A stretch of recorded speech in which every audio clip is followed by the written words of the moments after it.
بسم اللہ الرحمن الرحیم الحمد للہ رب العالمین والصلاة والسلام علی اشرف الانبیاء وسادۃ الاتقیاء وسید المرسلین خاتم النبیین محمد وعلی آلہ واہل بیتہ وصحبہ اجمعین، اما بعد، قال رسول اللہ صلی اللہ علیہ وسلم لو لم يبق من الدنيا الا يوم لبعث الله رجلا مني يملأها عدلا ومالا كما ملئت ظلما وجورا، او كما قال علیہ الصلاۃ والسلام۔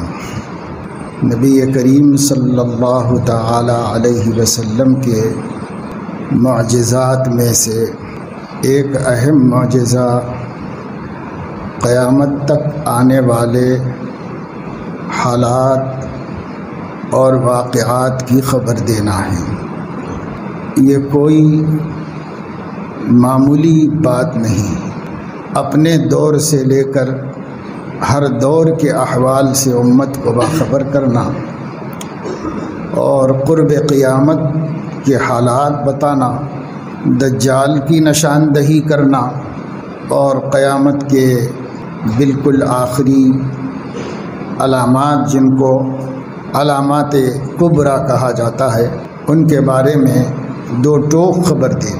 ایسی خبر جو من و عن اور حرف بحرف امت کے سامنے ثابت ہوتی چلی جائے، صادق آتی چلی جائے۔ یہ بجز نبی کے کوئی نہیں کر سکتا، چونکہ نبی کو اللہ تعالیٰ سے علم ملتا ہے اور اللہ تعالیٰ کا علم محیط ہے، وسیع ہے، ازل سے لے کر ابد تک ہے۔ اس لیے اللہ تعالیٰ ٹھیک ٹھیک بات نبی کو بتاتا ہے اور نبی وہی ٹھیک و دو ٹوک بات امت کو دے دیتا ہے۔ حضرت صلی اللہ علیہ وسلم کی صداقت اور ان کی نبوت کے دلائل میں سے یہ معجزہ بھی ہے۔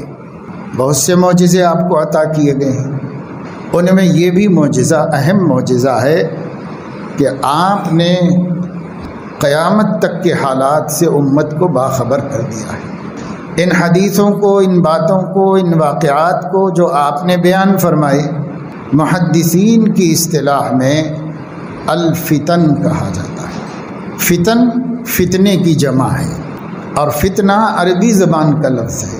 وہ آزمائش کو اور گمبھیر صورتحال کو کہا جاتا ہے، خوفناک و پریشان کن صورتحال، اس کو فتنہ کہتے ہیں عربی میں۔ اردو میں شر و شرارت کو فتنہ کہتے ہیں، عربی میں شرارت کو فتنہ نہیں کہتے۔ گمبھیر صورتحال، خوفناک دہشتناک صورتحال، اس کو فتنہ کہتے ہیں۔ فتنتن کی جمع فتنن ہے۔ فتن ہر حدیث کی کتاب میں کتاب الفتن ہوتی ہے، جس میں حضور علیہ الصلاۃ والسلام کی پیشین گوئیاں اور اپنے ہین حیات قیامت تک کے احوال صحابہ کو جو سنائے ہیں وہ حدیثیں اس میں جمع ہوتی ہیں، اور ایسی سینکڑوں احادیث حضرت علیہ الصلاۃ والسلام سے کتب حدیث میں منقول ہے، مروی ہے۔ بعض تمام حدیث کی کتابوں میں یکساں ہیں، کچھ مختلف راویوں اور حدیث کی دوسری کتابوں میں علیحدہ علیحدہ بھی ہیں اس کے علاوہ۔ بہرحال ان سب کے مجموعے کو الفتن کہا جاتا ہے۔ صحابہ کرام میں اس موضوع کے، اس ٹاپک کے سب سے بڑے ماہر حضرت حذیفہ رضی اللہ تعالیٰ عنہ تھے۔ حضرت صلی اللہ علیہ وسلم سے خود فرماتے ہیں کہ سب لوگ خیر کی باتیں پوچھتے تھے، میں ان سے شر کی باتیں پوچھتا تھا۔ یہاں خیر اور شر کی بات سے مراد بھلائی برائی کی نہیں، یعنی دوسرے صحابہ عمل کی باتیں، اخلاق کی باتیں، مسائل کی باتیں، دین کی باتیں، ان میں سوالات کرتے تھے، اور میرے سوالات کا موضوع ہوتا تھا کہ آپ کے بعد کیا ہونے والا ہے، پھر اس کے بعد کیا ہونے والا ہے، پھر اس کے بعد کیا ہونے والا ہے۔ تو بظاہر یہ بھی بہت بڑا خیر ہے جو انہوں نے پوچھ پوچھ کے حضور علیہ السلام سے معلوم کر دیا۔ امت کو اس سے فائدہ ہوا۔ فائدہ اس لیے ہوا کہ فتنوں کی خبر پہلے سے رہنا آدمی کے عین وقت میں خوفناک اور ہیبت میں مبتلا ہونے کا سبب نہیں بنتا۔ اس کی مثال میں پہلے دے چکا ہوں کہ جب ایک بہت بڑے مسلم سائنسدان ہیں جو بڑے عالم بھی تھے، وقت کے خلیفہ سے کہا کہ مجھے ایک رصدگاہ بنا کے دیجیے، یعنی بڑا ٹاور بنا کے دیجیے جہاں سے ہم موسمیات کو اور آسمان کے حالات کو تحقیق کریں، ریسرچ کریں، اس کے لیے مجھے ایک رصدگاہ بنا کے دیجیے۔ اس نے کہا کتنا پیسہ خرچ ہوگا؟ انہوں نے بتایا کہ جیسا میں چاہتا ہوں اگر ایسا بنایا جائے تو 1 کروڑ روپے خرچ ہو جائیں گے۔ تو اس نے کہا اتنا پیسہ خرچ کرنے کا فائدہ کیا ہے؟ یہ تو حکومت کا خزانہ ہے، اس کو خرچ کرنے کا فائدہ کیا ہے؟ تو انہوں نے بتایا کہ وقت سے پہلے موسم کا پتہ چل جائے گا، حالات کا پتہ چل جائے گا اور یہ پتہ چل۔ تو اس نے کہا کہ اگر یہ نہ پتہ چلے تو کیا نقصان ہے؟ وقت سے پہلے نہ پتہ چلے تو نقصان کیا ہے؟ تو انہوں نے فرمایا کہ حضرت ایک کام کرتے ہیں، میں ایک مثال سے آپ کو سمجھاؤں گا۔ اب یہ بحث سے سمجھ میں آنے والی بات نہیں، اور وہ مثال ان کے سامنے رکھ دی کہ میں یہ جو دربار کا چھت ہے اس کے اوپر جو روشن دان ہے اس کو کھلواتا ہوں، اور جب دربار چل رہا ہو، سب لوگ بیٹھے ہوئے ہوں، تو ایک کمار کو حکم دیتا ہوں کہ کچھ برتن بنائے چھوٹے چھوٹے سے، وہ سارے برتن لے جا کے چھت پہ جمع کر دے۔ اب جب لوگ یہاں آ کے بیٹھ جائیں گے اور دربار چل رہا ہوگا تو وہ برتن سب اوپر سے سوراخ میں سے نیچے پھینکنا شروع کر دیں۔ تو کہا ٹھیک ہے، اس سے کیا سمجھائیں گے آپ، ایسا کر دیجیے۔ اجازت لے لی اور یہ سب ہو گیا۔ ایک دن دربار چل رہا تھا تو کمار برتن سب اوپر رکھ کے بیٹھا ہوا تھا۔ عین دربار کے دوران میں اوپر سے وہ برتن ڈھکلنا شروع کیا نیچے، اور مٹی کے برتن چھوٹے چھوٹے سے بنے ہوئے تھے، وہ گرنے لگے، وہ ٹوٹنے لگے، وہ کھڑ کھڑ کھڑ کھڑ کھن کھن کرنے ایک ساتھ گڑبڑ ہونا شروع ہو۔ تو جتنے لوگ بیٹھے ہوئے تھے دربار میں سب گھبرا کے بھاگے، کچھ سجائی نہیں دیا کہ کیا ہو رہا ہے، کیا قیامت آ گئی ہے، کیا زلزلہ آ گیا ہے، کہ کیا ہو رہا ہے، سمجھ میں نہیں آیا۔ پہلے جان بچانے کے لیے سب باہر نکل گئے، کوئی بھی دربار میں نہیں بچا، صرف تخت پہ یہ سائنٹسٹ صاحب بیٹھے ہوئے تھے اور بادشاہ بیٹھا ہوا تھا، باقی سب چلے گئے۔ اور جب سب چلے گئے تو انہوں نے کہا کہ بادشاہ سلامت، آپ نے دیکھا ہم کو پہلے سے علم تھا تو ہم نہیں گھبرائے، اور جن کو علم نہیں تھا وہ سب گھبرا کے بھاگے۔ نبی کریم صلی اللہ علیہ وسلم نے قیامت تک کی آزمائشوں کا امت کو اس لیے خبر دی، اطلاع دی اور اس سے مطلع فرمایا تاکہ امت کے علم میں رہے، اور جب یہ حادثہ پیش آئے تو امت گھبرا کر کے بے دین نہ ہو جائے، پریشان نہ ہو جائے، اور خدا تعالیٰ کی نافرمان اور شکایت کرنے والی نہ ہو جائے۔ پہلے سے معلوم ہوگا تو ہاں بھئی یہ خبر ہے ہمارے نبی کی، ایسا ہونے والا تھا، اس لیے ایک طمانیت رہے گی، ایک اطمینان رہے گا مسلمانوں کو، اور جو تدبیر کرنا ہے وہ تدبیر کریں گے۔ اور اگر آدمی خوف زدہ ہو جائے، ہیبت ناک ہو جائے، تو اسے تدبیر سجائی نہیں دیتی کہ کیسے بچنا چاہیے، کیا کرنا چاہیے، کچھ سجائی نہیں دیتا اسے۔ تو حضرت صلی اللہ تعالی علیہ وسلم کا یہ معجزہ ہے، بہت بڑا معجزہ، نہ صرف معجزہ ہے بلکہ رحمت للعالمین ہونے کا ثبوت ہے کہ انہوں نے اپنی امت کو حیران اور ہراساں نہیں کیا، اپنی امت کو مطمئن رکھا، اور تاکہ کسی وقت بھی یہ امت پریشان ہو کر سیدھے رستے سے نہ ہٹ جائے اور صراط مستقیم سے نہ ٹل جائے، اس کا انتظام فرما دیا۔ یہ جو خبریں حضور علیہ الصلاۃ والسلام نے دی ہیں، ان خبروں کا نام علم ہے، لیکن ان میں سے بعض خبریں ایسی ہیں جن کا تعلق ہمارے عمل سے نہیں ہے، ان کا تعلق ہمارے عقیدے سے۔ کچھ خبروں کا تعلق ہمارے عمل سے ہے، اسے شریعت مطہرہ کہتے ہیں، ہم اس شریعت پر عمل کرتے ہیں، اس کے مطابق چلتے ہیں، زندگی گزارتے ہیں۔ کچھ خبریں ایسی ہیں جن کا تعلق ہمارے عقیدے سے ہو گیا ہے، ہمارے عمل سے بھی ہے اس کا تعلق، لیکن ہمارے عقیدے سے بھی اس کا تعلق ہے۔ ان خبروں میں ایک خبر یہ بھی ہے کہ قیامت کے قریب زمانے میں جہاں اور بہت ساری نشانیاں ظاہر ہوں گی، دو نشانیاں بطور خاص ظاہر ہوں گی۔ ایک کا نام ہے ظہور مہدی اور ایک کا نام ہے نزول عیسیٰ۔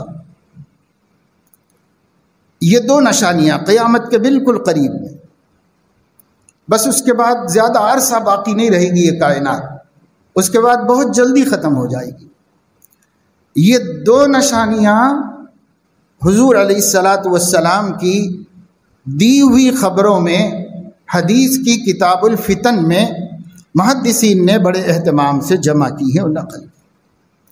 ایک کا نام ظہور مہدی اور ایک کا نام نزول عیسیٰ، اور دونوں متصل ہیں، ایک دوسرے سے ملے ہوئے ہیں، زیادہ فاصلہ بھی نہیں ان کے درمیان میں روایات کی روشنی میں۔ ظہور کے معنی ہیں ظاہر ہونا، سامنے آنا، دکھنا، اور مہدی کے معنی ہیں ہدایت مآب، جو سیدھے رستے پر قائم ہے اور جو حق پر قائم ہے اس کو مہدی کہتے ہیں۔ اور ظہور کے معنی ہیں سامنے آ جانا، ظاہر ہو جانا، دکھ جانا، اور نزول کے معنی ہے اترنا، اوپر سے نیچے کی طرف اترنا، اس کو نزول کہتے ہیں۔ اور عیسیٰ تو آپ جانتے ہیں کہ ایک پیغمبر گزرے ہیں ہمارے نبی صلی اللہ تعالی علیہ وسلم سے پہلے، یعنی ان سے بالکل پہلے، آخری نبی، حضور سے پہلے آخری نبی بنی اسرائیل کے سیدنا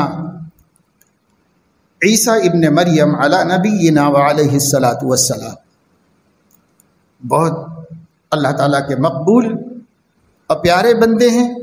اللہ نے اپنی قدرت کی نشانی بنا کر ان کو پیدا کیا ہے، لیکن اس زمانے کے یہودیوں نے ان پر ظلم کیا اور ان کے اوپر مقدمہ چلا کر ان کے قتل کا فیصلہ کیا، تو اللہ تعالیٰ نے ایک یہودی کو ان کی شکل میں کر کے ان کو آسمانوں پر اٹھا دیا۔ ان لوگوں نے وہ سزا وہ جو مشتبہ یہودی تھا اسی کو دے دی، اور خوش ہو گئے کہ ہم نے جو ہے عیسیٰ ابن مریم کو قتل کر دیا۔ بعض کہتے ہیں سولی پر چڑھا دیا، بعض کہتے ہیں قتل کر دیا۔ قرآن نے کہا وَمَا قَتَلُوهُ وَمَا صَلَبُوهُ وَلَكِنْ شُبِّهَ لَهُمْ، نہ میرے پیغمبر میرے نبی عیسیٰ کو قتل کیا گیا اور نہ میرے نبی عیسیٰ کو کسی نے سولی پہ چڑھایا، بلکہ ان لوگوں کو میں نے شبے میں ڈال دیا تو وہ شبے میں پڑھ کے اپنے آدمی کو ختم کر دیا۔ پھر عیسیٰ کا کیا ہوا؟ بل رفعہ اللہ الیہ، اللہ نے ان کو اپنے پاس اٹھا لیا، آسمانوں پر بلا لیا۔ سیدنا عیسیٰ علیہ الصلاۃ والسلام آسمانوں پر تشریف لے گئے ہیں اور زندہ اٹھائے گئے ہیں، اور اب بھی زندہ موجود ہیں اور قیامت تک رہیں گے، اور قیامت کی آخری نشانی کے طور پر اس دنیا میں نزول فرمائیں گے۔ چونکہ رفع ہو گیا ہے تو رفع کے بعد نزول ہوگا، اوپر اٹھائے گئے ہیں تو اوپر ہی سے اترنا ہوگا ان کو۔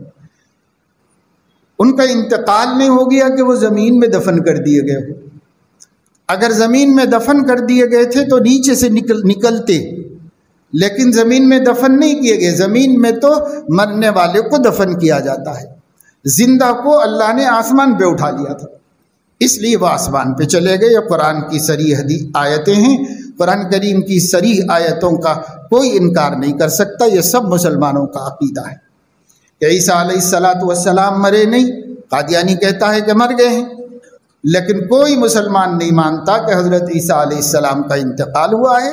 حضرت عیسیٰ علیہ السلام زندہ سلامت با کرامت آسمانوں پہ اٹھائے گئے ہیں اور وہیں پر ہیں، اپنے مقام و مرتبے کے ساتھ ہیں، اور قیامت کے بالکل قریب زمانے میں اللہ تعالی اپنی قدرت کے اظہار کے طور پر انہیں نزول کا حکم دے گا تو وہ آسمان سے نازل ہو کر زمین پر آ جائے۔ اس کو کہتے ہیں نزول عیسیٰ۔ یہ عقیدہ ہے حضور علیہ السلام نے امت مسلمہ کو دیا، اور یہ عقیدہ ظہور مہدی کا ظاہر ہونا۔ مہدی کا ظاہر ہونا کیا ہے؟ حضرت علیہ السلام نے قیامت تک کے حالات بتاتے ہوئے یہ فرمایا کہ اخیر زمانے میں جب یہ دنیا بالکل آخری دنوں میں ہوگی اور اس دنیا کی عمر کمپلیٹ ہو رہی ہوگی، اس زمانے میں خلافت قائم ہو جائے گی دوبارہ مسلمانوں کی، اور اس خلیفہ مسلمین کا جو آخری، اس خلافت کا جو آخری خلیفہ ہوگا اس کی موت ہو جائے گی۔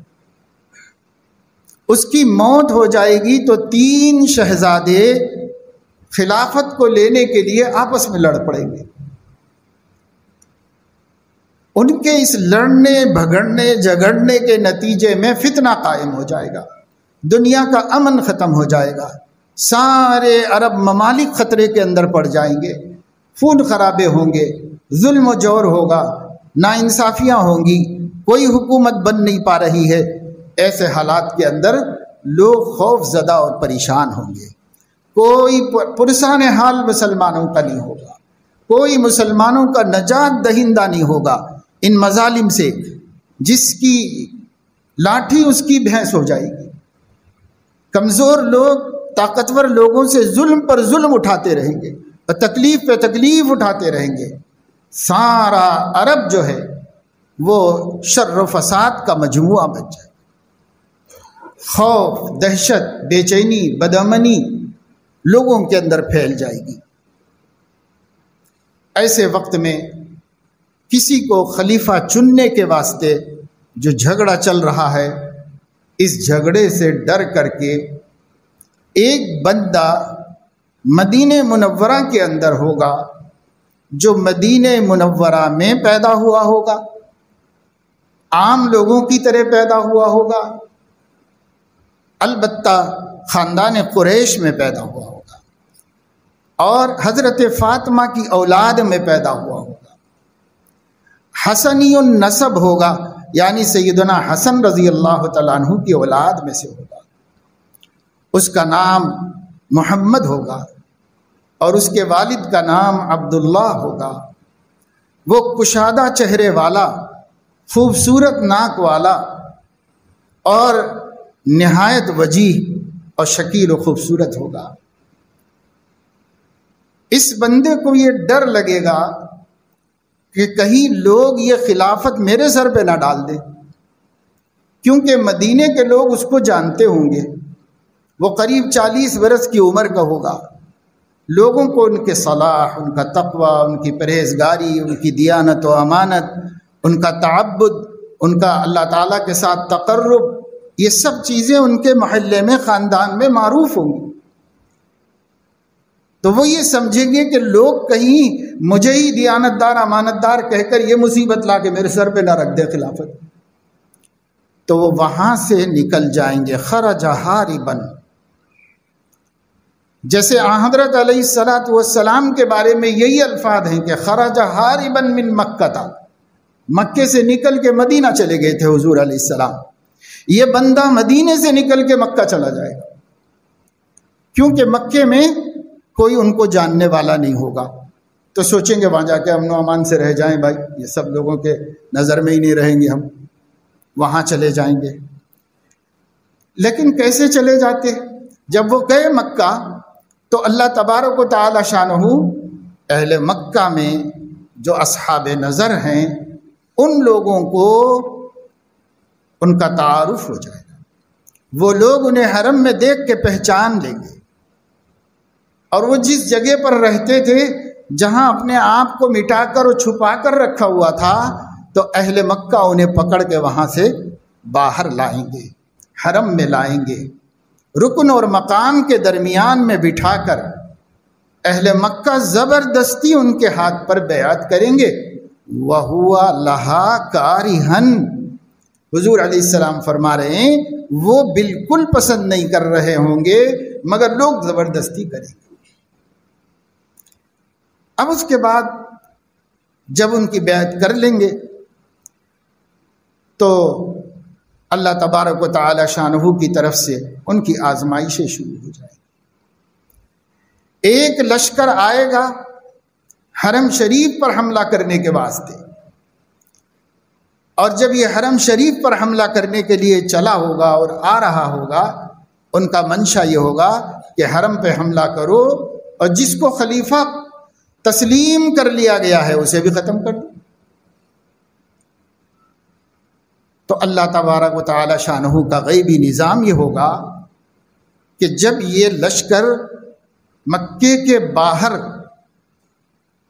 پہنچا ہوگا، مقام بیضا میں ہوگا، کہ یخسف بأولہم وآخرہم، اللہ تعالیٰ ان کے اگلے پچھلے یعنی پورے قافلے کے فرد فرد کو زمین میں دھنسا دے، سب کے سب زمین میں دھنس جائیں گے اور کوئی وہاں تک پہنچ نہیں پائے گا۔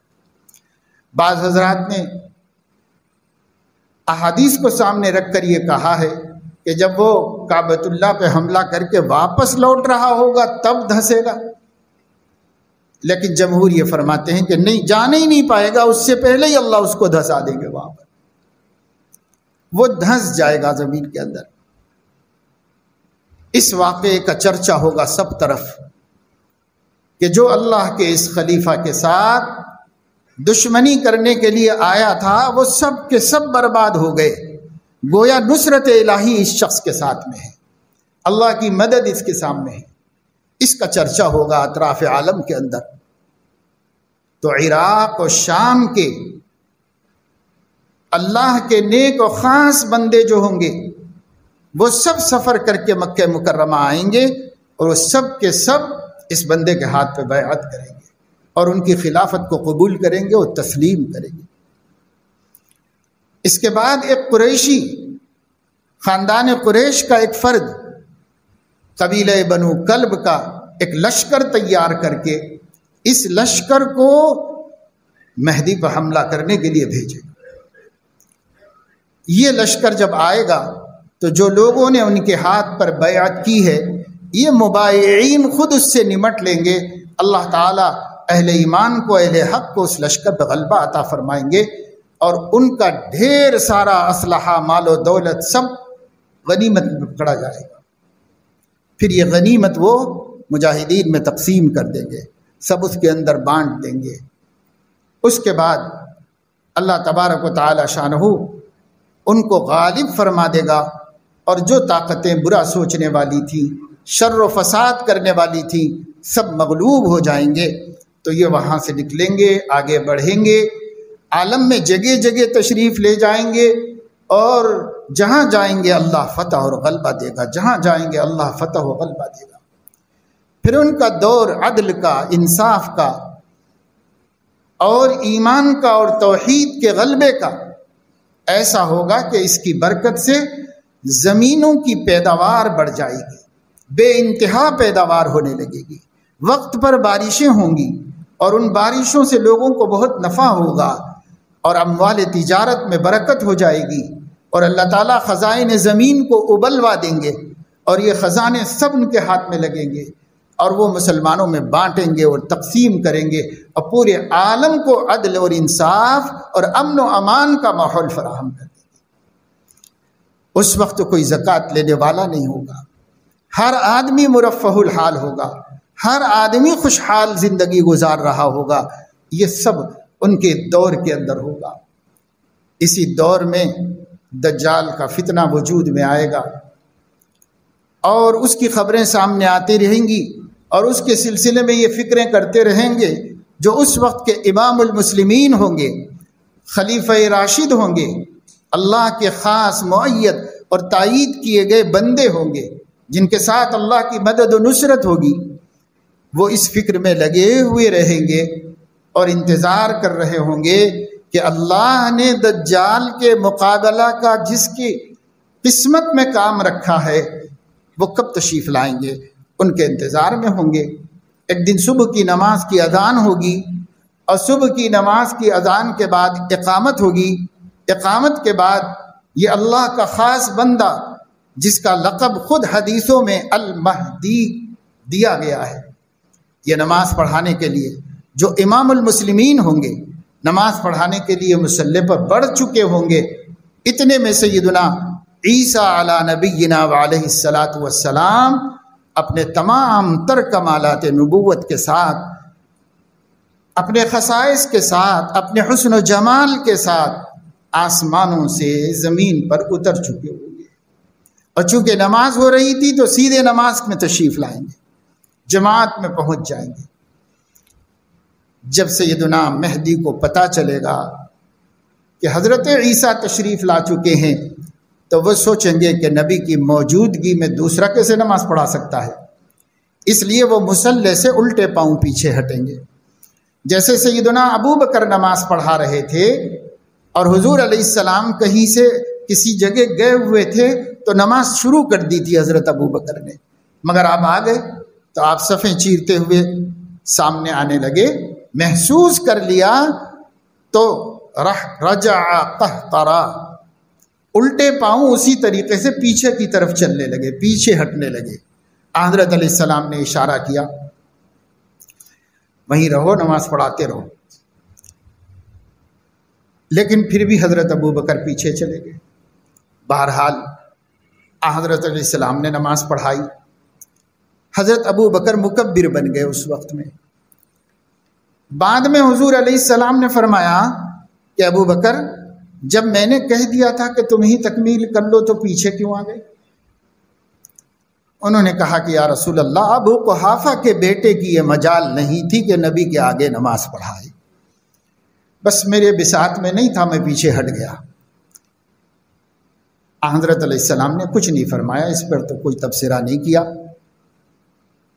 حضرت مہدی بھی پیچھے ہٹنے لگیں گے جب پیغمبر کو دیکھیں گے تو پیغمبر ان کے شانے پہ ہاتھ رکھ کر کہیں گے اقامت آپ کے لیے کہی گئی ہے، آپ ہی نماز پڑھا دیجیے، کیونکہ امامت ان کی تھی اب تک۔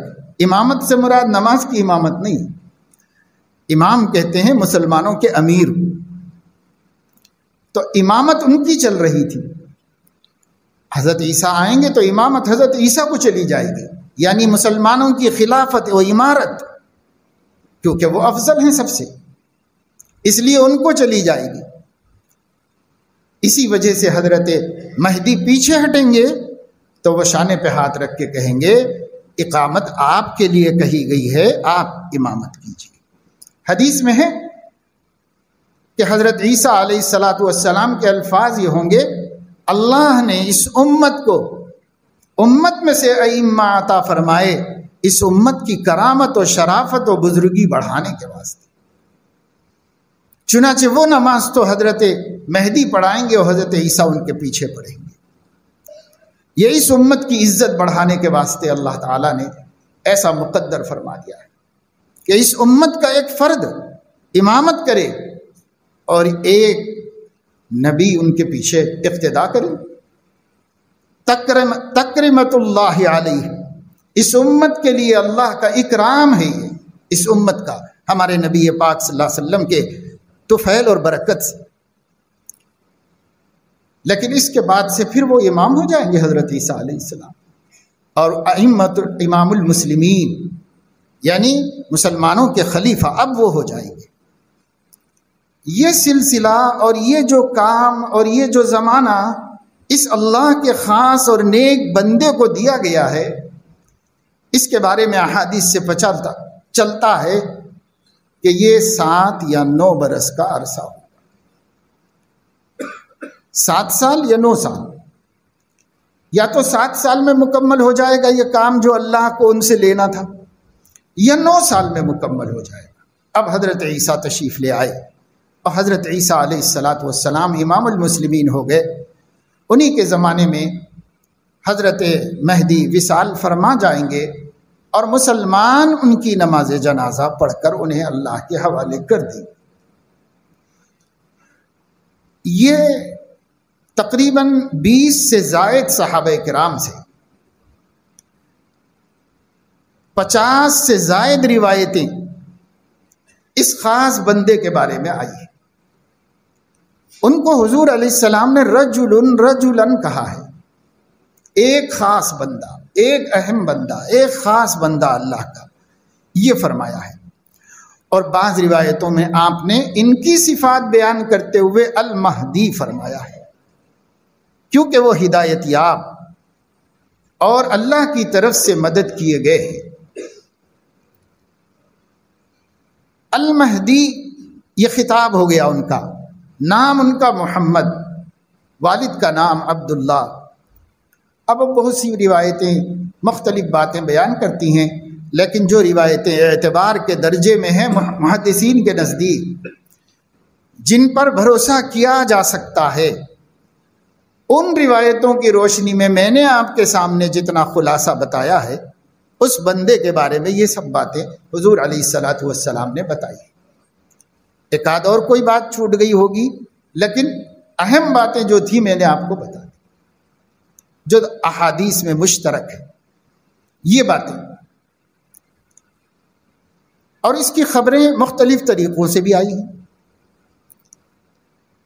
ایک روایت یہ بھی آئی ہے کہ سیدنا حضرت علی کرم اللہ وجہہ ایک مرتبہ بیٹھے ہوئے تھے، سامنے سیدنا حسن تھے رضی اللہ تعالیٰ عنہ، بیٹے کو دیکھ کر بہت خوش ہوئے اور یوں ارشاد فرمایا کہ اللہ کے نبی صلی اللہ علیہ وسلم نے اس بچے کے بارے میں فرمایا تھا کہ یہ میرا بیٹا بڑے مرتبے والا ہے، اور اللہ تعالیٰ اس کے ذریعے مسلمانوں کے فئتین عظیمتین میں صلح فرما دے گا، اور اس کی اولاد میں اللہ رب العزت ایک ایسے بندے کو پیدا فرمائے گا جو پوری دنیا کے ظلم کے اندھیرے میں چھا جانے کے بعد کھڑے ہو کر تنہا پوری دنیا کو عدل، انصاف اور خوشحالی اور مال عطا کرے گا۔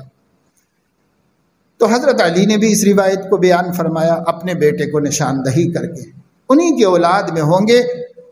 اہل السنت والجماعت کا عقیدہ یہ ہے۔ تو یہ ظہور مہدی ہے۔ کیوں؟ وہ چھپے ہوئے تھے، کسی کو نہیں پتا تھا کہ وہ کون ہے، کسی کو بھی نہیں پتا تھا، اور وہ ظاہر ہونا بھی نہیں چاہ رہے تھے۔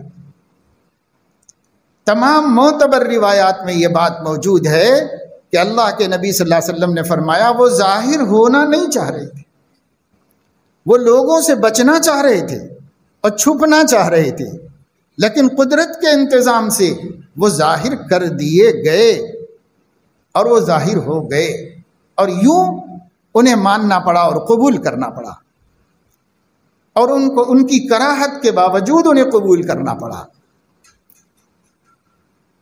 اور پھر یہ بھی حدیث کے اندر آیا ہے کہ جب ان کی بیعت کر لی جائے گی، بجا طور پر، اللہ کے علم میں تو بجا طور پر ہے، اور لوگ آ کر کے ان کو پہچاننے لگیں گے، اور ان کی نشانیاں، حالات و علامات کی روشنی میں متعین ہوتے چلے جائیں گے کہ یہی اللہ کے خلیفہ اور مہدی ہیں، تو ان کو مسلمانوں کا امیر بن جانا ہوگا۔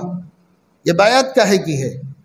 یہ بیعت ان کو امیر ماننے کی ہے کہ ہم آپ کو خلیفہ مانتے ہیں، آپ خلافت آپ کے سپرد کرتے ہیں۔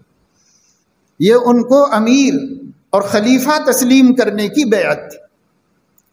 جب یہ بیعت اللہ کے نیک بندوں نے ان کے ہاتھ پہ کر لی، تو ظاہر ہے کہ جو بیچارہ ایک گھرانے میں پیدا ہوا ہے، عام گھرانے میں، اگرچہ کہ آل رسول میں پیدا ہوا، لیکن سماجی اعتبار سے عام حالات میں ہیں، عام طریقے سے پیدا ہوئے ہیں، اسی طریقے سے بچپن گزرا ہے، جوانی گزری ہے، اور اس عمر تک پہنچے ہیں، اور ان کو خلافت سنبھالنا ہے، لشکر ترتیب دینا ہے، اور بڑے بڑے لشکر یورپ کی طرف بھیجنا ہے، ہند کی طرف بھیجنا ہے، اور مختلف علاقوں میں بھیجنا ہے ان کو، اور ساری دنیا کے ظالموں کو ہٹانا ہے اور عادلوں اور منصفوں کو وہاں پر لا کر بٹھانا ہے، چونکہ ان کے ذمے کام بہت ہے۔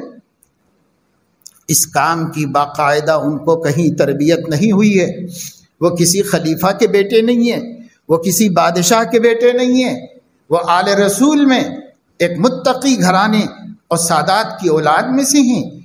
تو ان کو یہ سب چیزیں کیسے پتہ چلیں؟ بڑے بڑے لشکر بنانا، وقت کی طاغوتوں سے لڑنا، اور اپنے لشکروں کو یورپ سے بھیڑا دینا اور بڑی بڑی سپر پاورز سے بھیڑا دینا، یہ کوئی آسان کام ہے؟ اس کا بھی تو تجربہ ہونا چاہیے۔ تو حدیث میں ہے کہ حضور علیہ السلام نے فرمایا اصلحہ اللہ فی لیلۃ، ان کی بیعت ہو جانے کے بعد رات کو سوئیں گے صبح اٹھنے تک اللہ یہ سارے کاموں کی صلاحیت ان کے اندر رکھ دے گا، ایک ہی رات میں تمام کاموں کی استعداد و صلاحیت ان میں پیدا کر دے گا اللہ تعالیٰ۔ یہ سب جس رجل صادق کے بارے میں، جس رجل کامل کے بارے میں، جس خاص بندے کے بارے میں ہمارے نبی نے فرمایا، جن کا نام محمد ہے، جن کے والد کا نام عبداللہ ہے، اور جو آل رسول میں سے ہیں، اور جو حسنی النسب ہیں، اور جن کو مہدی خطاب دیا گیا ہے، جو مسلمانوں کے خلیفہ راشد اور امام المسلمین ہیں، ان کے ظہور کو ماننا مسلمانوں پر ایمان کے مکمل ہونے کے لیے ضروری ہے۔ عقیدہ میں نے شروع میں بتایا کہ یہ عقیدوں میں سے ایک عقیدہ ہے۔ ان کے ظہور کو ماننا مسلمانوں کے مسلمان ہونے کے واسطے، عقائد کی تکمیل کے واسطے ضروری ہے۔ جب ہم عقیدوں کو اپنے جانیں گے تو یہ بھی ایک عقیدہ ہمارے سامنے آئے گا۔ علم ہو جانے کے بعد ظہور مہدی پر ایمان لانا ہر مسلمان کی ذمہ داری ہے۔ اور یہ بات ذہن میں رکھیے کہ عقیدہ جو ہے اس پر ایمان اور کفر کا مدار ہوتا ہے۔ عقیدہ اس سچی بات کو کہتے ہیں جس کو ماننا ایمان ہے اور جس کو جھٹلا دینا کفر ہے۔ جب عقیدہ اتنا اہم مسئلہ ہے تو عقیدے کا ثبوت بھی نہایت اہم اور مضبوط دلائل سے ہوتا ہے۔ عقیدے کا ثبوت خبر واحد سے نہیں ہوتا، عقیدے کا ثبوت کسی حدیث سے نہیں ہوتا، عقیدے کا ثبوت قرآن مجید کے اشارے سے نہیں ہوتا، اس کو اشارۃ النص کہتے ہیں۔ قرآن کی آیت میں سے اشارتاً سمجھ میں آ رہا ہو، اشارے سے نہیں ہوتا۔ عقیدے کا ثبوت کسی کے الہام سے نہیں ہوتا، مکاشفے سے نہیں ہوتا، خواب سے نہیں ہوتا۔ جب حدیث صحیح سے بھی نہیں ہوتا تو پھر کیسے ان چیزوں سے ہو سکے گا؟ کہ صاحب فلاں صوفی صاحب نے یہ بات کہی، اور فلاں بزرگ صاحب نے یہ بات کہی، اور فلاں کے دل میں یہ بات آئی، اور فلاں نے یہ دعویٰ کیا، اور فلاں نے یہ کہا، اس سے کوئی عقیدہ اسلام کا ثابت نہیں ہوتا۔ اسلام کا عقیدہ مضبوط اور ٹھوس اور ناقابل تردید دلائل سے ہو سکتا ہے، اور اگر ایسا نہ ہو تو عقیدہ نہیں، عقیدوں میں نہیں آتا۔ وہ بات مانے نہ مانے اپنی اپنی تحقیق و علم پہ الگ چیز ہے، پر عقیدے میں تو نہیں اس کا دخل۔ عقیدہ اسلام میں اس کا کوئی دخل نہیں ہوگا تا وقت کہ قرآن مجید کی قطعی الثبوت، قطعی الدلالت آیت شریفہ سے سب ثبوت نہ ہو جائے، اور احادیث صحیحہ متواتر نہ ہو جائیں۔ ایک دو حدیثیں، تین حدیثیں، ان کو خبر واحد کہتے ہیں۔ خبر واحد سے بھی عقیدے کا ثبوت نہیں ہوتا، احادیث متواترہ سے ہوتا ہے۔ متواتر اور واحد یہ سب محدثین کی اصطلاحات ہیں، اگر اس کو ہم کھولنے بیٹھیں، تفصیل کرنے بیٹھیں تو وہ ایک موضوع ہے، الگ ہے، اس کو چھوڑ دیجئے۔ ہم ماشاءاللہ اہل السنت والجماعت ہیں، بس اس عقیدے کو سمجھا رہا ہوں کہ اس زمانے میں اس عقیدے کو سمجھ کر رہنے کی سخت ضرورت ہے مسلمانوں۔ اس لیے بتا رہا ہوں کہ یہ عقیدہ ہے، اور عقیدہ ہے تو قطعی الثبوت ہے۔ کیسے؟ کہ یہ کم از کم 20 صحابہ کرام نے 50 سے زیادہ سندوں کے ساتھ یہ روایت کی ہے، اور محدثین نے اس پر اعتبار کیا ہے۔ جتنے قصے میں نے آپ کو ایک منظر چھوٹا سا سامنے رکھا سیدنا مہدی علیہ رضوان کا، جو میں نے نقشہ رکھا ہے، یہ ان حدیثوں کے مجموعے کا خلاصہ ہے جس کو تمام اہل سنت نے تسلیم کیا ہے، وہ مانا ہے۔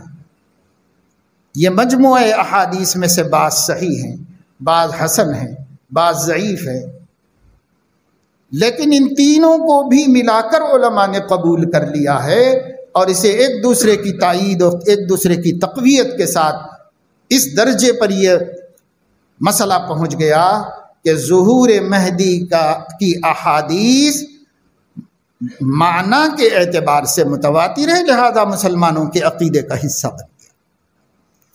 یہ مضبوط دلیل ہے، اس دلیل سے ہمارے عقیدے کا حصہ بن گیا۔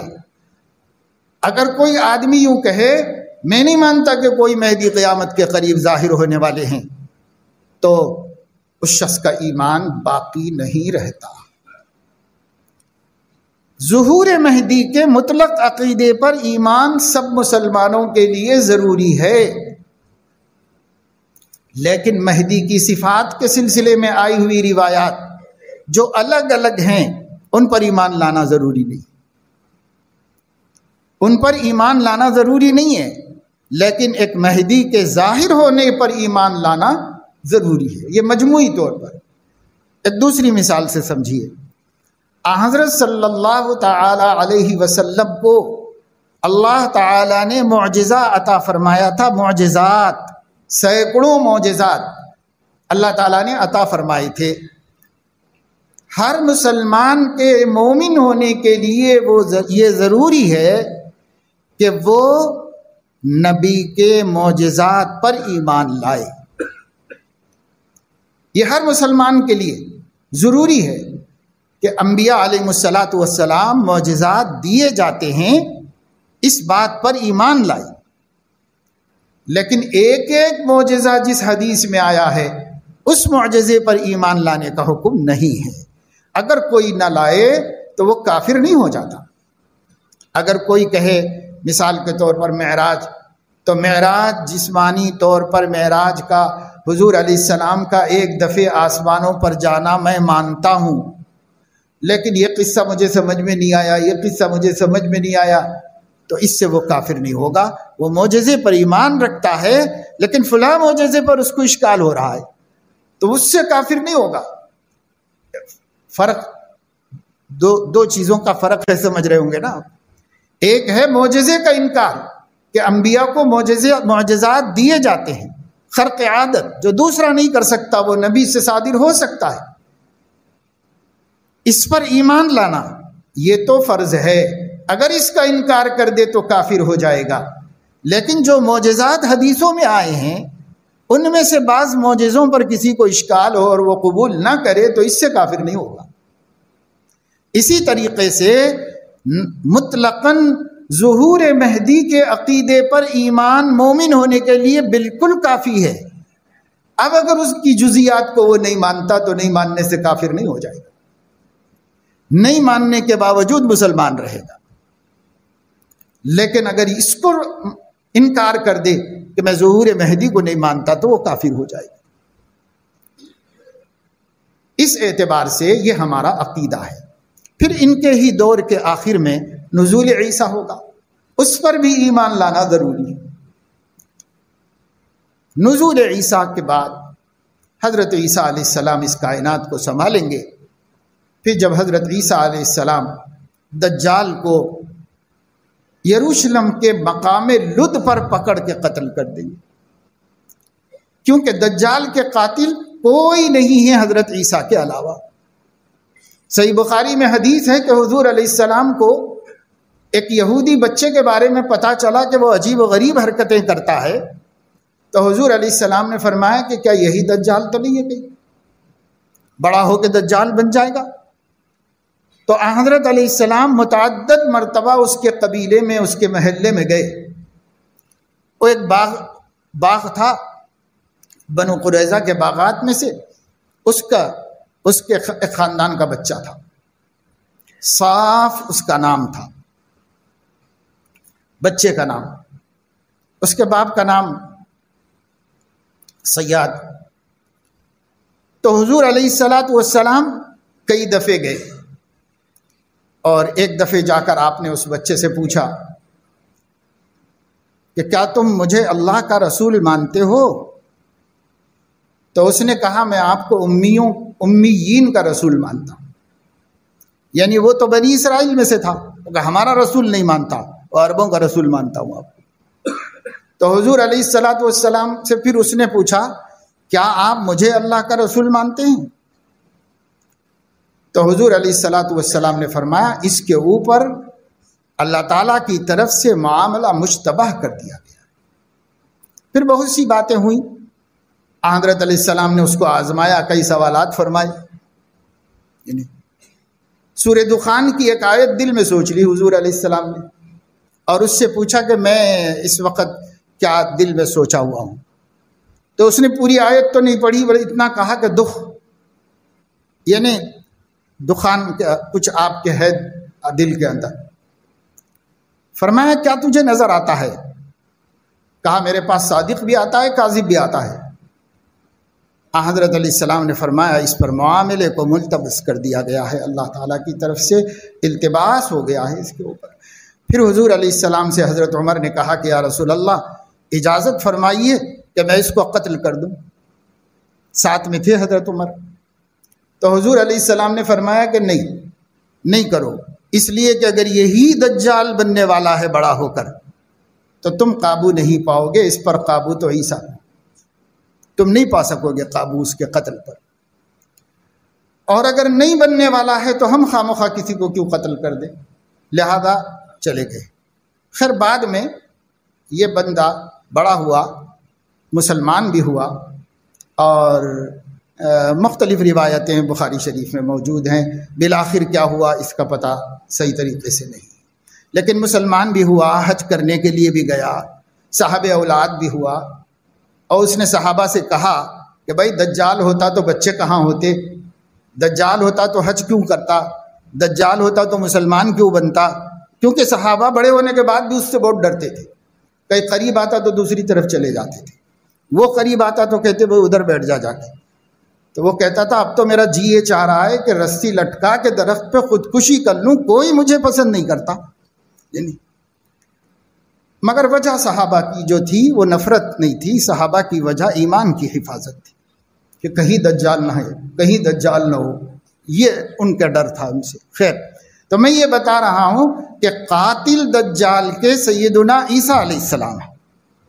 وہی نزول کے بعد اس کا تعاقب کریں گے، سارے فتنے کر چکا ہوگا پورے عالم میں، اس کے بعد اس کا تعاقب کریں گے اور اسے مقام لد، ایک جگہ کا نام ہے محلے کا، اس مقام پر اس کو قتل کریں گے، وہاں پکڑ لیں گے اس کو، وہ اس کے آگے بھاگ نہیں پائے گا، وہاں اس کو قتل کر دیں گے۔ یہودیوں نے وہاں ایک کمان بنا رکھی ہے یروشلم میں، مقام لد پر ایک بڑی سی کمان بنا کر اس کے اوپر آثار قدیمہ کی تختی لگائی ہے کہ ہذا مقام تاریخی، یہ ایک تاریخی مقام ہے، یہ لگا کے رکھا ہوا ہے، وہیں پکڑیں گے ان کے امام کو حضرت عیسیٰ علیہ السلام، اور وہیں پر اس کافر اور اس دجال مکار کو قتل فرمائیں گے حضرت عیسیٰ علیہ السلام۔ یہ بھی احادیث سے سب ثابت ہے۔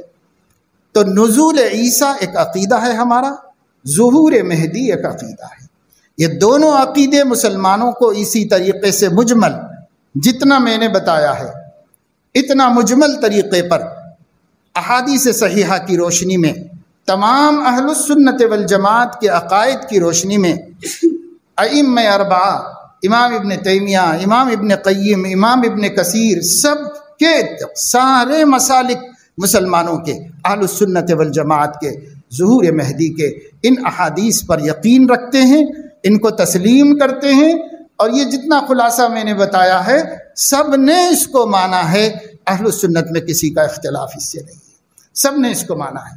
جزیات کی تحقیق میں الگ الگ رائے ہو جائے وہ الگ بات ہے، لیکن بحیثیت مجموعی اتنی باتوں کو سب نے مانا ہے، اس لیے یہ ہمارے عقائد میں شامل اور داخل ہو گیا۔ لیکن اس عقیدے کو لے کر ملت اسلامیہ میں 3 مکتب فکر وجود میں آ گئے اور صراط مستقیم پر قائم نہیں رہ سکے۔ ایک تو ظہور مہدی کے عقیدے کو روافض نے ایک الگ شکل دے دی۔ یہ اہل سنت کا پورا خاکہ میں نے آپ کو بتا دیا، سارے عالم کے مسلمانوں کا اتنا عقیدہ ہے۔ روافض نے اس کو ایک الگ شکل دے دی۔ ایک حدیث میں آیا ہے ابو داؤد شریف کی کہ اللہ تعالیٰ میرے بعد قریش میں میرے بعد 12 خلفاء پیدا فرمائیں گے اور وہ سب کے سب قریش میں سے ہوں گے۔ حدیث معتبر ہے، علماء نے اس کو تسلیم کیا ہے۔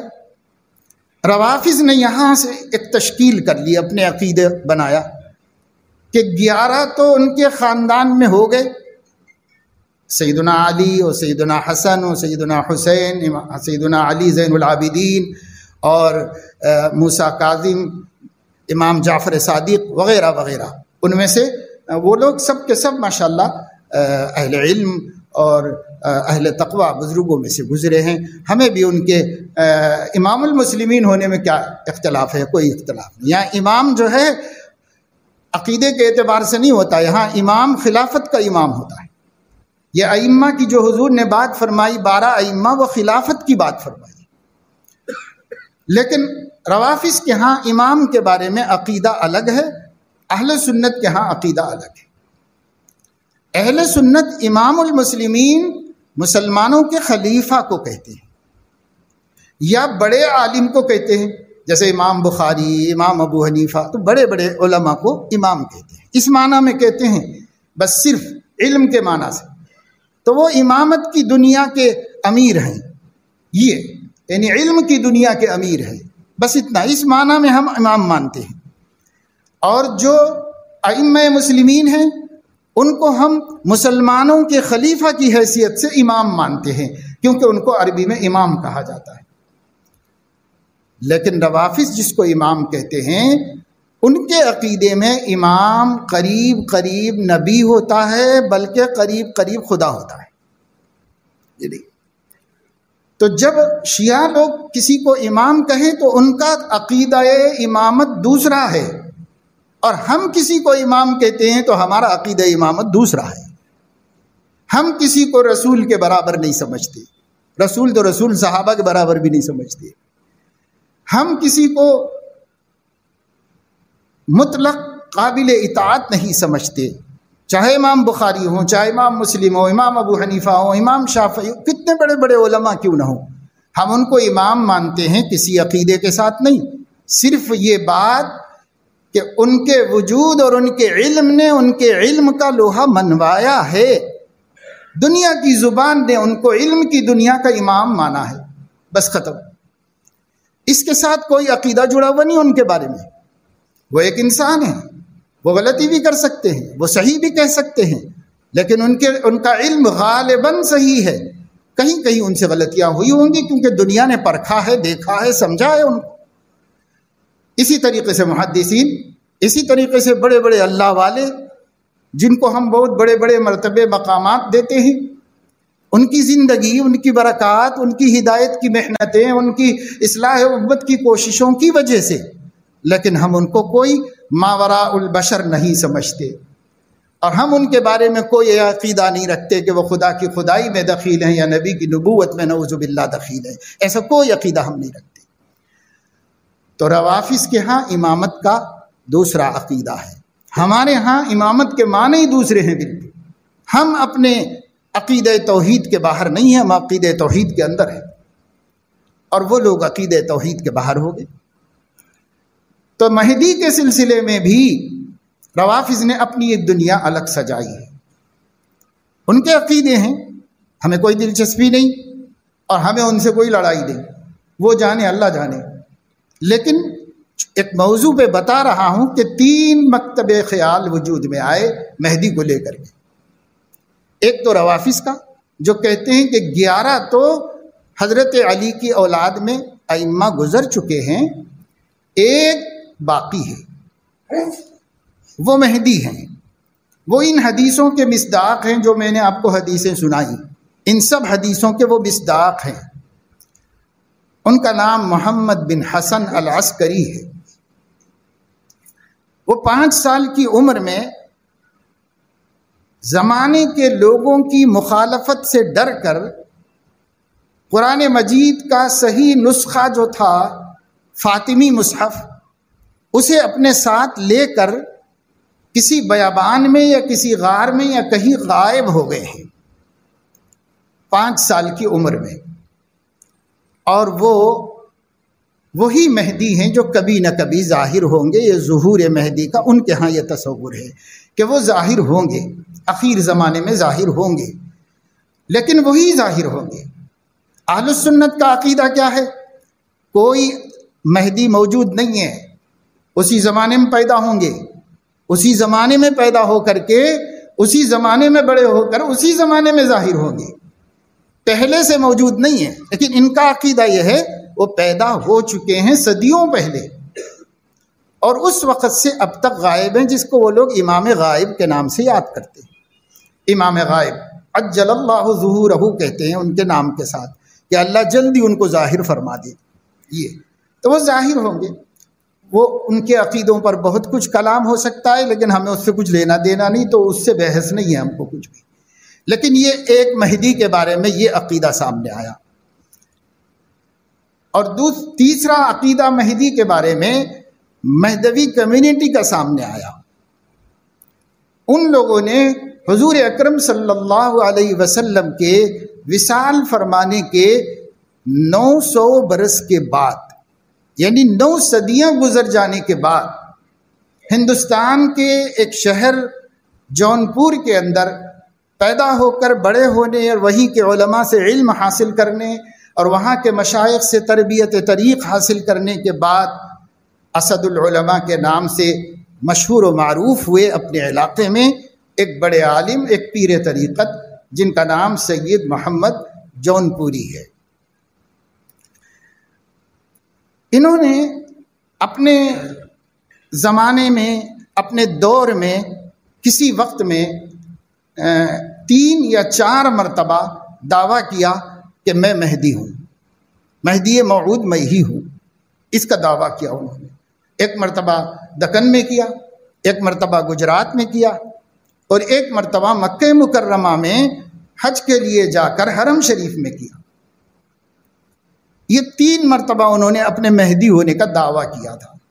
یہاں تک تو تاریخ میں بالکل واضح طور پر موجود ہے، ہندوستان کی تاریخ میں، معتبر تاریخوں میں یہاں تک موجود ہے۔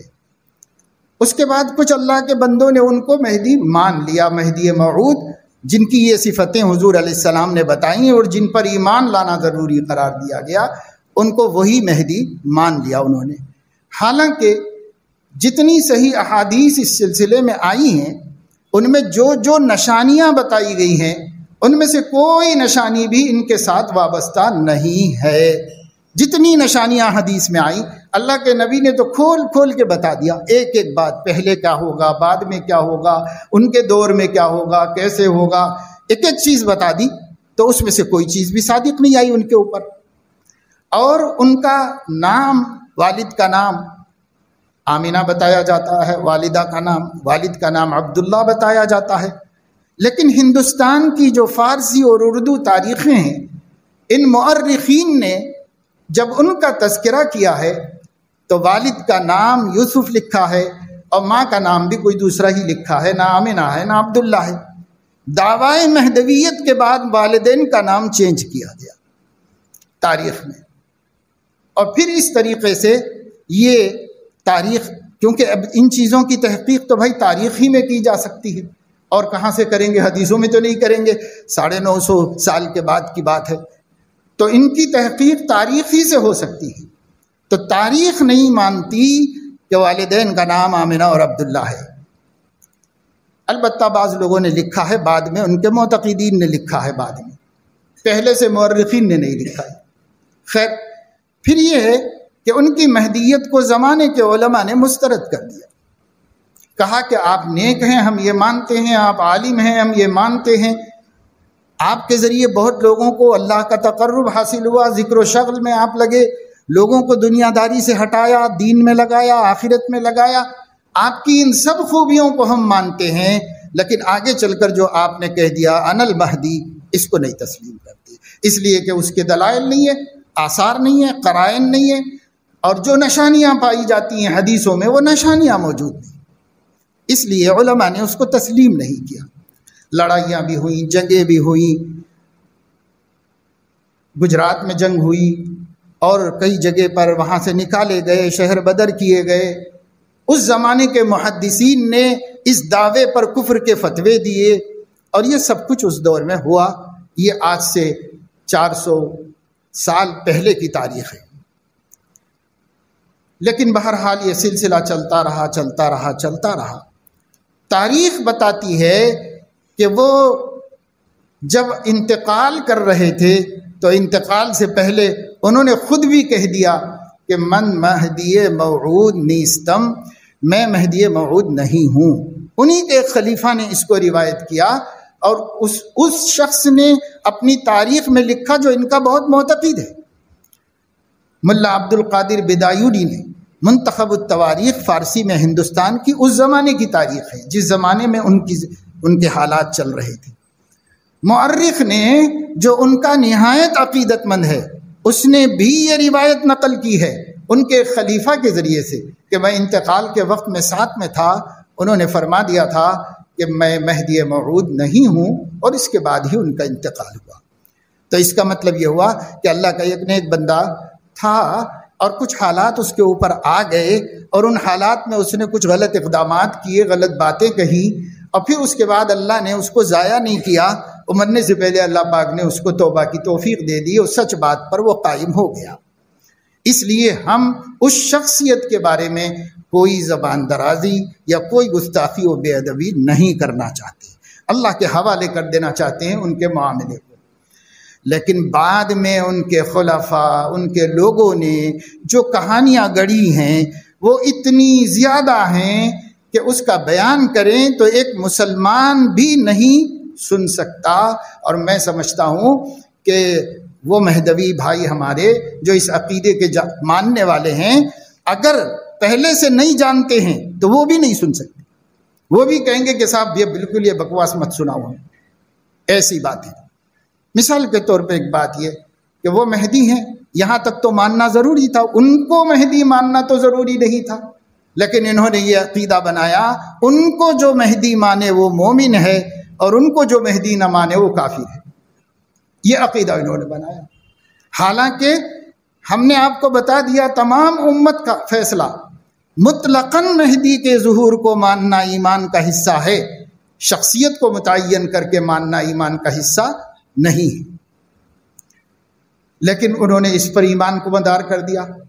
اب یہ سب حدیثوں کا انطباق ان کے اوپر کر دیا۔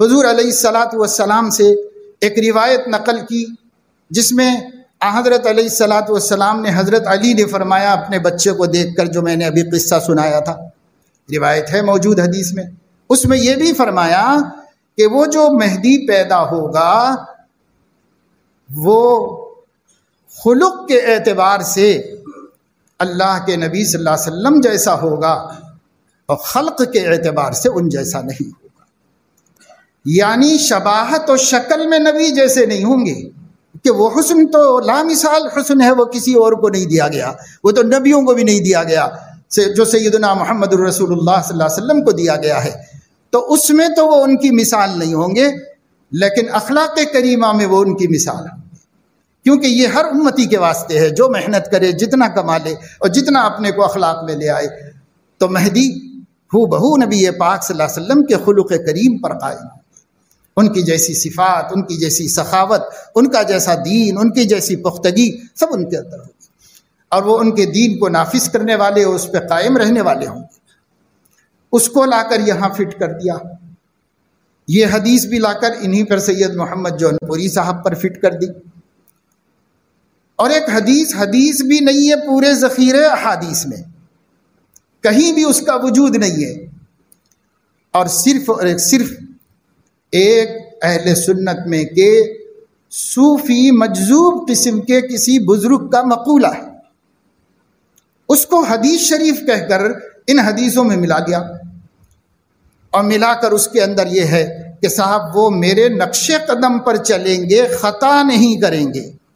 یہ کوئی حدیث ہی نہیں ہے کسی کے نزدیک، مگر اس کو حدیث بنا کر اس کے اوپر دار و مدار رکھ لیا کہ جو ہمارے امام ہیں یہ معصوم عن الخطا ہیں، ان سے کوئی غلطی نہیں ہو سکتی. دلیل کیا ہے؟ میں نے آپ کو بتایا کہ عقیدے کے لیے دلیل تو عام حدیثیں بھی نہیں بن سکتی، صحیح بخاری کی بھی نہیں بن سکتی جب تک کہ متواتر نہ ہو. تو یہ کہاں سے؟ یہ تو حدیث ہی نہیں ہے، سرے سے حدیث ہی نہیں ہے. اور جہاں بھی میں نے دیکھا، جتنی تحقیق کیا کہ کہیں حدیث مل جائے تو حوالہ ملتا ہے فتوحات مکیہ کا. اور فتوحات مکیہ ایک صوفی مزاج آدمی کے جذب اور کیفیات میں لکھی گئی باتیں، اس کو ہم نبی کی حدیث کہہ دیں؟ اس کو کیسے نبی کی حدیث کہا جا سکتا ہے؟ اب اس کی بنیاد پر غیر نبی کو معصوم عن الخطا کا عقیدہ بنا لیں اور جو ایسا نہ مانے اسے کافر کہہ دیں، یہ کیسے ہو سکتا ہے؟ تو یہ انہوں نے اب چلائی ہے کفر کی. ہم سے شکوہ ہے کہ ہم سب کو کافر کہتے ہیں، لیکن آپ کتابیں پڑھیے، دیکھیے کہ صاحب انہوں نے اپنے نئے نئے عقیدے خود ہی گڑھے ہیں، اور ہر عقیدے کے نہ ماننے والے کو کافر کہا ہے، نہ ماننے والے کو کافر کہا ہے. جو جنگ گجرات میں لڑی گئی ہے اس کو جنگ بدر کے برابر ماننا ضروری ہے، جو نہ مانے وہ کافر ہے. تو کیسے ہو سکتا ہے وہ جنگ بدر جس میں نبی بنفس نفیس موجود ہو، اور وہ جو اسلام کا معرکہ اول ہے، نبی کا معجزہ ہے، اس کے برابر کیسے مانے گا کوئی؟ اب اسی طریقے سے جو باتیں وہ بیان کرتے ہیں وہ اسی طرح ماننی ہوں گی جیسے نبی کی باتیں ہمیں ماننی ہیں. یہ ایک عقیدہ گڑھ لیا کہ بھائی مہدی جو کہے اس کو اسی طرح ماننا ہے جیسا کہ نبی نے جو کہا اس کو ماننا ہے، اور یہ علی الاطلاق ناجائز ہے، اور یہ ہو ہی نہیں سکتا. نبی مطاع مطلق ہے، وہاں چوں کرنے کی اجازت نہیں، وہ جو کہیں وہ ماننا ہو. اس کے بعد دنیا میں کوئی شخصیت ایسی نہیں ہے خاتم النبیین صلی اللہ علیہ وسلم کے بعد جس کی بات کو بلا دلیل قبول کر لیا جائے، وہ تسلیم کر لیا جائے، ایسی کوئی شخصیت نہیں. اچھا، اتنے سارے سینکڑوں عقائد کو اپنی طرف سے جس کی کتاب اور سنت میں کہیں دلیل موجود نہیں ہے بیان کرنے، گڑھ لینے، وضع کر لینے کے باوجود جب کوئی ان سے اختلاف کرے تو فوراً یہ کہتے ہیں ہمارے امام نے کہا کہ ہم کوئی نیا مذہب نہیں لائے ہیں، ہمارا مذہب کتاب اللہ اور اتباع رسول اللہ ہے. اس کو سامنے پیش کر دیتے ہیں. تو ہم یہ کہتے ہیں کہ بھائی ٹھیک ہے نا، یہ بہت اچھی بات ہے، یہ تو ساری امت کا مسلمہ عقیدہ ہے کہ ہمارا مذہب کتاب اللہ اور سنت رسول اللہ ہے، اور آپ یہی چھوڑ کے دنیا سے تشریف لے گئے ہیں. تو چلو آؤ بیٹھے، جو عقیدے آپ نے 1000 برس کے بعد بنائے ہیں وہ کتاب اللہ میں کہاں ہیں اور سنت رسول اللہ میں کہاں ہیں؟ اگر وہاں سے نکال کر کے جمع کر لیے جائیں، اور کتاب اللہ میں جو 1000 برس کے علماء کو کہیں دنیا میں نظر نہیں آئے، جو محدثین کو نہیں دکھائی دیے، جو مفسرین کو نہیں دکھائی دیے، جو مجتہدین کو نہیں دکھائی دیے، جو اس امت کے کسی مسلک اور کسی مکتب فکر کے علماء کو نہیں دکھائی دیے، اب 1000 برس کے بعد سے سامنے آئے ہیں، اس سے پہلے کسی کتاب میں نہیں ہے، کہیں موجود نہیں ہے. تو یہاں بیٹھے کہیں بیٹھ کر کے ثابت کرو کہ یہ قرآن میں فلاں جگہ پر ہے، یہ ہمارا عقیدہ حدیث میں فلاں جگہ پر ہے. قرآن کی وہ آیت صاف ہونی چاہیے اور اس عقیدے کے لیے قطعی الثبوت ہونی چاہیے، اور حدیث متواتر ہونی چاہیے، کیونکہ عقیدہ بنانے کا مسئلہ ہے، عمل کرنے کا مسئلہ نہیں ہے. عمل کے بارے میں ہم کسی سے ذکر نہیں کرتے، عمل کے بارے میں ہم زیادہ جھگڑا کسی سے نہیں کرتے. وہ جانے اپنے عمل کو اللہ کے پاس وہ پیش کر لے. بات عقیدے کی ہے، کیونکہ آپ کہہ رہے ہیں کہ ایسا نہ کرنے والا کافر ہے، تو عقیدے کو ثابت کرنے کی بات ہے. ہم جو عقیدہ بتا رہے ہیں سیدنا محمد الرسول اللہ صلی اللہ علیہ وسلم سے لے کر ظہور سید محمد جونپوری تک بالاتفاق بالاجماع دنیا کا جو عقیدہ تھا مہدی کے بارے میں وہ بتا رہے ہیں۔ آپ جو مہدی کے بارے میں عقیدہ بتا رہے ہیں کہ وہ جو کہتے ہیں من جانب اللہ کہتے ہیں، وہ براہ راست اللہ سے علم لے کر کہتے ہیں کسی واسطے کے بغیر، اور وہ جو کچھ کہتے ہیں اس کو نہ ماننا انکار کرنا ہے، لہذا وہ جو کچھ کہے ماننا ہوگا۔ ان کی طرف سے بیان کیا گیا ہے حدیثوں کا صحیح ہونا بہت مشکل ہے، اس لیے جو حدیث قرآن کے اور میرے حال کے موافق ہو وہ معتبر ہے، اور جو میرے حال کے موافق نہ ہو وہ معتبر ہے۔ وہ کہتے ہیں کہ لوگوں کو اللہ تعالیٰ میرے حضور پیش کرتے ہیں، جن کے ایمان کو میں صحیح کہتا ہوں اللہ کے ہاں اس کا ایمان معتبر ہے، اور جس کے ایمان کو میں صحیح نہ کہوں اللہ کے ہاں اس کا ایمان معتبر نہیں ہے۔ اب آپ بتائیے کہ یہ سب باتیں ہیں تو ٹھیک ہے بھائی، ہر آدمی کو اپنا عقیدہ بناؤ، اپنا عقیدہ جو بھی ہے، لیکن اگر اس کو اسلام کہتے ہو تو پھر کتاب و سنت میں ہونا چاہیے۔ اگر کتاب و سنت سے ثابت نہیں تو پھر اس کو اسلام نہیں بول کے آپ کچھ بھی بول لو، کسی کو اختلاف نہیں، کسی کو جھگڑا نہیں اس کو۔ مگر وہ حضرات کہہ رہے ہیں کہ سچا اسلام تو مہدویت ہی ہے، سچا اسلام یہی ہے۔ تو جب یہ سچا اسلام ہے اور امام نے کہا کہ ہمارا مذہب کتاب اللہ اور اتباع رسول اللہ ہے، تو کتاب اللہ اور رسول اللہ کی تعلیمات میں بتا، جو کسی کو نہیں معلوم پوری دنیا میں، آج بتانا چاہ رہے ہیں آپ آج نکال کے بتا دیجیے۔ وہ ہیلے نہیں ہونے چاہیے، وہ تعویلات نہیں ہونی چاہیے، وہ تفسیرات نہیں ہونی چاہیے، وہ قطعی الثبوت ہونی چاہیے، جیسے مسلمانوں کا عقیدہ قطعی الثبوت ہے بغیر کسی انکار کی گنجائش کے۔ تو بس بات میں نے آپ کے سامنے اس لیے رکھی کہ 3 مکتب فکر مہدی کے ظہور کے عقیدے کو لے کر وجود میں آئے۔ ایک اہل السنت والجماعت کا عقیدہ ہے جو پوری تفصیل سے شروع میں نے آپ کو بتا دیا، اور اس میں مسلکوں کا کوئی اختلاف نہیں ہے۔ سبھی امت کے علماء چاہے فقہی اعتبار سے کوئی مکتب فکر ان کا ہو، لیکن سبھی کا اتفاق اس پر ہے جو میں نے آپ کے سامنے رکھا ہے۔ آپ کہیں بھی تحقیق کر لیں، اس سے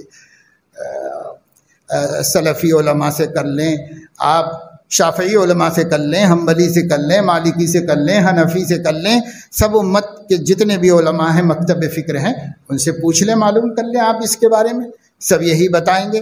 جماعتیں جو ہیں اس وقت مسلمانوں کی، ان جماعتوں کے مقتداؤں سے معلوم کر لیجئے۔ اتنی حدیثوں کو تو سب مانتے ہیں جتنی باتیں میں نے آپ کے سامنے رکھی ہیں۔ اس کے آگے چھوٹی چھوٹی باتوں میں ہو سکتا ہے تحقیق کا اختلاف ہو، لیکن اس مجموعی عقیدے کا کوئی منکر نہیں ہے مسلمانوں میں۔ دوسری بات میں نے آپ کو یہ بتائی کہ اس عقیدے کو لے کر 2 الگ الگ رستے بھی نکل گئے اہل السنت والجماعت سے ہٹ کر کے۔ ایک رستہ جو ہے وہ آج سے نہیں، عہد قدیم سے چلا آ رہا ہے، یہ روافظ کا راستہ ہے، بہت پرانے زمانے سے چلا آ رہا ہے۔ اور دوسرے ایک نیا راستہ ہے جو 1000 برس کے بعد شروع ہو کر پھر چلا، 9ویں صدی ہجری کے بعد سے چلا، اور اب تک جگہ جگہ چل رہا ہے۔ ہندوستان کے مختلف ریاستوں میں، شہروں میں، اور دنیا کے مختلف ممالک کے اندر ان عقیدوں کے جاننے والے موجود ہیں۔ رافضی عقیدہ رکھنے والے، مہدوی عقیدہ رافضیوں کے مطابق رکھنے والے بھی پوری دنیا میں موجود ہیں، مہدویوں کے مطابق مہدی کا عقیدہ رکھنے والے بھی دنیا بھر میں موجود ہیں۔ اور ہم اہل السنت والجماعت اپنے علماء اور اسلاف و اکابر صحابہ و تابعین و نبی کی باتوں کی روشنی میں عقیدہ رکھنے والے، ہم تو روز اول سے، جب سے اسلام ہے جب سے موجود ہیں، اور اس عقیدے کو لیے ہوئے، تھامے ہوئے، سنبھالے ہوئے یہاں تک لائے ہیں۔ انشاءاللہ قیامت تک بھی یہ عقیدہ ہمارا باقی رہے گا۔ جو لوگوں نے اپنے راستے الگ کیے ہیں اور انہوں نے مختلف عقائد بنائے ہیں، ان سے بھی ہمیں کوئی لینا دینا نہیں، مگر آپ کے سامنے میں نے مہدی کو لے کر جو 3 مکتب فکر اس وقت دنیا میں پائے جاتے ہیں ان کو اس لیے بیان کر دیا کہ یہ موضوع انٹرنیٹ کی وجہ سے آج کل بحث مباحثے کا شکار ہو گیا ہے۔ میں نے سوچا کہ بہت سے مسلمانوں کو خود اپنا ہی عقیدہ نہیں معلوم ہے، اس لیے مسلمانوں کے سامنے اپنا عقیدہ تو آ جائے کہ بھئی ہمارا عقیدہ کیا ہے۔ جب ہم اپنا عقیدہ جانیں گے، کوئی اور بات سامنے آئے گی، ہمارا من ہی ٹھکرا دے گا اور ہمارا دل کہے گا نہیں بھائی یہ تو ہمارا عقیدہ نہیں ہے۔ کسی کا ہوگا تو ہونے دو بھائی، ہمیں کیا کسی سے لڑائی ہے، نہ کسی سے جھگڑا ہے۔ کسی کا اپنا عقیدہ یہ ہوگا تو رہنے دو، ہم ان سے لڑنے بھڑنے نہیں جا رہے ہیں، ہم ان کو منوانے نہیں جا رہے ہیں۔ ہمارے ذمے تو ما علی الرسول الا البلاغ المبین۔ جب نبی کے ذمے صرف کھول کے بات رکھ دینا ہے تو علماء کے ذمے کیا ہے؟ ہمارے ذمے بھی کھول کے بات رکھ دینا ہے۔ بس ماننا نہ ماننا ہر شخص کے اپنے اختیار میں ہے، اللہ کا دیا ہوا اختیار ہے، کوئی مانے نہ مانے۔ لیکن جو صحیح عقیدہ ہے وہ میں نے تفصیل سے آپ کے سامنے رکھ دیا، اور اس کے مقابلے میں جو دو عقیدے پائے جاتے ہیں وہ اس لیے بتانا ضروری سمجھا کہ تتبین الاشیاء بضدها، ہر چیز اپنی ضد سے پہچانی جاتی ہے۔ جب ہم مخالف کا عقیدہ بھی جانیں گے تو ہمیں اپنا عقیدہ کی حد معلوم ہو جائے گی اور اس میں پختگی آ جائے گی، مضبوط ہو جائے گی۔ اسی لیے کتابوں میں پڑھایا بھی جاتا ہے، مدارس میں پڑھایا بھی جاتا ہے، سارے دنیا بھر کے باطل عقیدوں کے بارے میں پڑھایا جاتا ہے، اس لیے کہ یہ کس کے مقابلے میں ہے یہ معلوم ہو جائے۔ تو اس وجہ سے میں نے تینوں مکتب فکر کا خلاصہ آپ کے سامنے رکھ دیا ہے۔ اور ان لوگوں کے بارے میں جو باتیں میں نے کہی ہیں، ایسا نہیں ہے کہ یوں ہی جو ہے ہانک دی ہوں آپ کے سامنے۔ جتنا میں نے اس وقت میں آپ کے سامنے رکھا ہے یہ سب ان کی کتابوں میں پڑھا ہوا ہوں اور ان کی کتابوں میں نکال کر بتا سکتا ہوں کہ یہ ان کا عقیدہ ہے۔ اور اس کے باوجود بھی ہمیں ان سے کوئی پریشانی نہیں ہے، ہم اپنا عقیدہ مسلمانوں کو صحیح سمجھانا چاہتے ہیں، اور اس کے سمجھانے کو سامنے والے کا خیال بھی بتانا پڑتا ہے، اس لیے اس کو میں نے آپ کے سامنے تفصیل سے رکھ دیا۔ آج کل اس موضوع کو لے کر بہت سے نوجوان بہک جا رہے ہیں، بہت سے نوجوانوں کو اپنا عقیدہ ہی نہیں معلوم ہے، اور جب دوسرا سمجھاتا ہے تو ارے ایسا ہے کیا، ایسا ہے کیا، ایسا ہے کیا، سمجھ رہے ہیں اور بہک رہے ہیں۔ اب گوہر شاہ کا فتنہ چل رہا ہے، شکیل کا فتنہ چل رہا ہے، وہ بھی اپنے کو عیسیٰ مسیح کہتا ہے اور مہدی موعود کہتا ہے، اور کتنے لوگ ہیں جو دعوے کرتے ہیں۔ میں نے آپ کو حدیث سنا دی کہ جو حقیقی مہدی ہے وہ چھپے گا، اس کا دعویٰ کہیں نہیں ہوگا، کسی حدیث میں نہیں ہے کہ وہ دعویٰ کرے گا، بلکہ علماء ڈھونڈ کے نکالیں گے اس کو، وہ کہیں دعویٰ نہیں کرے گا۔ مگر یہاں جتنے مہدی آج تک نظر آ رہے ہیں تاریخ میں، سب مدعی ہیں، وہ سب دعویٰ کر کے سامنے آئے ہیں۔ اور حضور صلی اللہ علیہ وسلم فرما رہے ہیں جو حقیقی مہدی ہے وہ دعویٰ نہیں کرے گا، اسے ڈھونڈنا پڑے گا، اسے تلاش کر کے نکالنا پڑے گا، وہ دعویٰ نہیں کرے گا، تو دعویٰ نہیں ہے۔ تو اس وجہ سے یہ سب چیزیں سامنے رکھیے، اپنے باتوں کو سمجھیے، قادیانیت کے مکر سے بچیے، شکیل بن حنیف کا تیزی سے فتنہ پھیل رہا اس سے بچیے، اور اس سے بڑھ کر یہ ریاض گوہر شاہ کا فتنہ گلی گلی آ گیا ہے حیدرآباد میں، اور لوگ مرتد ہوتے جا رہے ہیں کیونکہ اس کے عقیدے سراسر اسلام کے خلاف ہیں۔ لوگوں کو لے کے بیٹھ رہا، ذکر کی مجلسیں جما رہا ہے، اور نماز روزہ کچھ نہیں، بس بے ایمانی سکھا کے لوگوں کو اسلام سے ہٹا رہا ہے، مرتد کر رہا ہے۔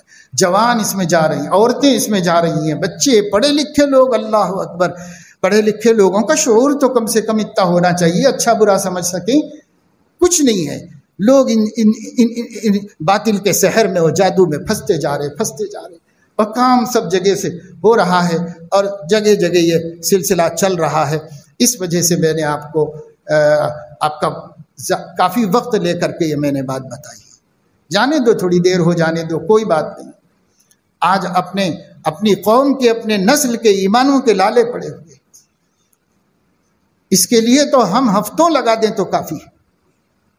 اب میں کیا کروں کہ میں سوچ کے آتا ہوں کہ سمیٹ کے مختصر بتا دوں گا، لیکن بات سمجھانے کے واسطے سمیٹ ہی نہیں جا سکتی، اسے کھول کے پھیلا کے سامنے رکھنا پڑتا ہے۔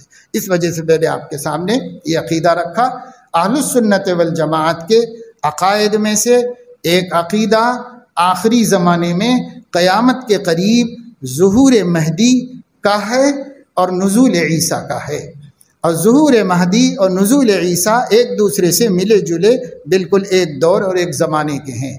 اور پھر اس کے اندر یہ ہے کہ جو مہدی ہیں وہ اللہ کے نیک بندے ہوں گے، ہمارے نبی کے دین کو آفاق میں قائم کر دیں گے، اور اسلام کا نظام جما دیں گے، سب کچھ کریں گے، لیکن نہ وہ نبی ہیں، نہ ان پر وحی آتی ہے، نہ وہ ڈائریکٹ اللہ سے علم لیں گے، اور نہ وہ ان کا اپنا حکم کسی کے لیے حجت ہوگا۔ صرف نبی صلی اللہ علیہ وسلم کے امتی ہیں، ان کے آل میں سے ہیں اور نیک ہیں، ان کی تعریف حضور نے فرمائی ہے اور حکم دیا ہے کہ اگر وہ ظاہر ہو جائیں اور تم زندہ ہو تو تم جا کر ان کو اپنا امیر تسلیم کر لو، چاہے تمہیں برف کی سلوں پر کھسک کے جانا پڑے، مگر جا کے انہیں اپنا امیر تسلیم کر لو۔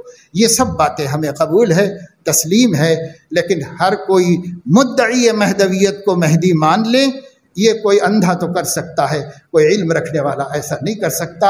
اہل السنت والجماعت جو مضبوط عقیدہ 1400 برس سے محفوظ رکھے ہوئے ہیں، وہ اس جال میں نہیں پھنس سکتے۔ اس لیے آپ سے گزارش ہے، خدا کے واسطے جو مجلس تحفظ ختم نبوت جگہ جگہ تفہیم ختم نبوت کیمپ کے طور پر منعقد کر رہی ہے، اپنے بچوں کو شریک کیجیے، اپنے نوجوان بچوں کو شریک کیجیے۔ سب کانوینٹ سے کالج تک پڑھ کے خدا کے رسول کے بارے میں کچھ نہیں جانتے، ان کو وہاں بھیجیے قبل اس کے کہ یہ گمراہ ہو جائیں، قبل اس کے کہ یہ کسی غلط نظریے کے شکار ہو جائیں۔ اس سے پہلے یہ جو جگہ جگہ پروگرام ہو رہے ہیں، ابھی گزشتہ ہفتے ملے پلی کے حلقے میں ہوا اور مختلف حلقوں میں ہو رہا ہے۔ آپ لوگوں سے بھی مسجد کے ذمہ داروں سے گزارش کرتا ہوں کہ جگہ جگہ مجھے بلایا جاتا ہے ختم نبوت کا رکن ہونے کی وجہ سے کہ ایک پروگرام میں آپ آ جائیے۔ 24 گھنٹے کے اس پروگرام میں ایک آدمی ذمہ داروں کو بھی بلایا جاتا ہے، باقی دوسرے لوگ ٹریننگ کرتے ہیں عقائد کی۔ تو میں جہاں جا رہا ہوں اس علاقے کے لوگوں کو سلام کرتا ہوں کہ وہاں کے علماء کہیں 500 کہیں 600 کہیں 800 نوجوانوں کو ہائی اسکول سے لے کر کے کالج تک کے جمع کر رہے ہیں اور ان کے سامنے عقائد کی بات آ رہی ہے۔